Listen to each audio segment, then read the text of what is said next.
Greetings all and welcome back to the channel.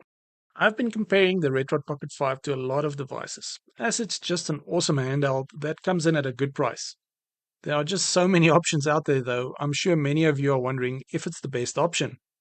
While looking through the sea of handhelds that are currently available, I realized the Ayn Odin 2 Portal looks extremely similar to the Retroid Pocket 5, with that all-glass front panel and the AMOLED display. Now don't get me wrong, the Portal is in a different class compared to the RP5, and it has an equally premium price tag.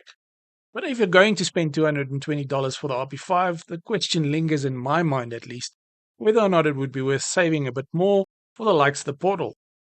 So in this video, I'm going to compare these two devices and give you a breakdown on whether or not the Odin 2 Portal is worth the extra dollars, or whether you should rather opt for the RP5. As always, please just note that this comparison is based on extensive research of hands-on reviews from multiple sources rather than personal testing experience. The information compiled represents collective feedback from reviewers who have spent significant time with both devices, so I do believe there is still a lot of value here, and I try to present it in a compact form by keeping the videos short and sweet.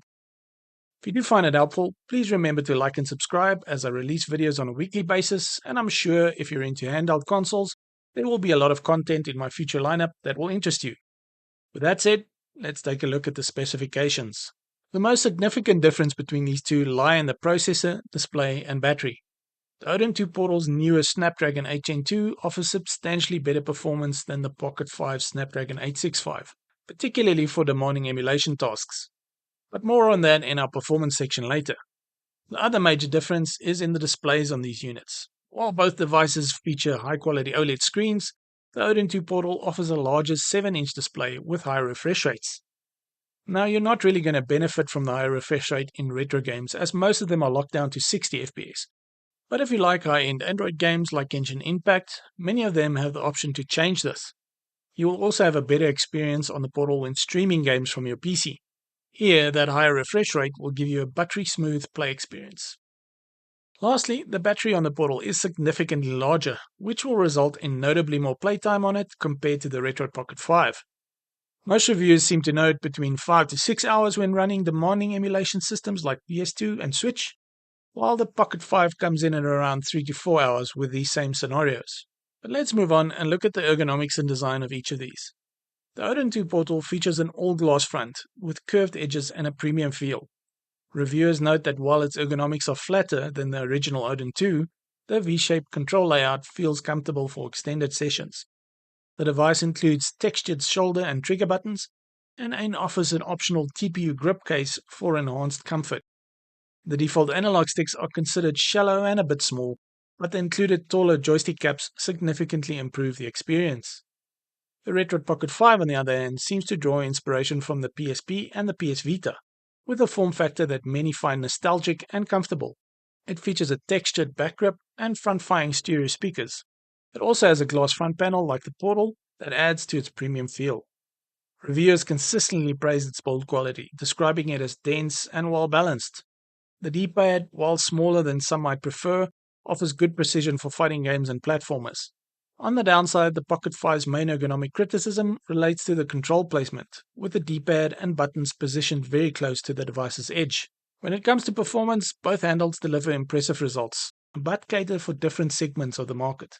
The Odin 2 Portal excels with its newer processor, handling even demanding emulation tasks with ease. It can run PS2 and GameCube games at 3 times resolution and maintains playable performance for some Switch games. It also runs Android titles at maximum settings. When tested with Gran Turismo 4 on the PS2, for example, the Portal maintained playable frame rates up to 7 times resolution, significantly higher than the Pocket 5's capabilities. The Retroid Pocket 5 still offers excellent performance for most emulation needs, running PS2 games at 2.5 times resolution and GameCube titles at 3 times resolution with solid frame rates. It handles most retro systems flawlessly and runs Android games like Genshin Impact at medium settings at around 60 FPS. While it can't match the Portal's raw power, it delivers performance that most retro gamers will find more than adequate. The main benefit, in my opinion, is that the Portal clearly has a little bit more headroom when it comes to performance. This effectively means that the device is a bit more future-proof. It will be able to run Windows emulation a bit better, so if you want to play your PC games directly on your device, it may be the better option for you. I also don't think we are far off from a working PS3 emulator on Android, as the devs that brought us the RPCS3 emulator on Windows has indicated that they are working on one. This effectively means that you will be able to run PS3 games better on the Portal once this becomes available. But in the interest of time, let's put that discussion on hold till a later video and look at a list of pros and cons to summarize and help you decide between these two. The Odin 2 Portal has superior performance with the newest Snapdragon 8 Gen 2 processor. It also has a larger 7-inch 120Hz OLED screen with HDR support. And it has exceptional battery life, which can last up to 16 hours for lightweight tasks. On the downside, it has a higher price point, which is approaching Steam Deck territory. It has flatter ergonomics, which may be less comfortable for certain gamers. And it has smaller analog sticks, which may not appeal to some. The Retroid Pocket 5, on the other hand, has excellent value at around $220. It has premium build quality with good ergonomics, and the smaller, more PSP-like nostalgic design seems to appeal to many. What is not so good about it is that it has a less powerful Snapdragon 865 processor, it is limited to 60Hz refresh rate, and it has an awkward D-pad button placement near the edges of the device. At the end of the day though, the choice between these devices ultimately come down to size preference, budget, and performance requirements. The Odin 2 Portal represents the premium end of Android handhelds, offering top-tier performance and screen quality to those who are willing to pay around $330 to $500. Its superior processing power, larger display, and higher refresh rate make it ideal for gamers seeking one of the best possible emulation experiences. The Retroid Pocket 5, on the other hand, at around $220, delivers exceptional value with its premium build and performance that satisfies most retro gaming needs. While it can't match the Portal's raw power, it provides an excellent experience for classic emulation at a more accessible price point. Personally though, I think the Portal is worth the price difference if you can afford it. It looks like a gorgeous device that has all the capability of its predecessor, the Odin 2. The size will be a major factor in your choice though. If you want something smaller and more portable, the RP5 is definitely an option worth considering. It is not as future-proof as the Odin 2, but it's still very capable of playing most of what's available on the emulation scene today and everything on Android, so it offers a lot of value at its price point.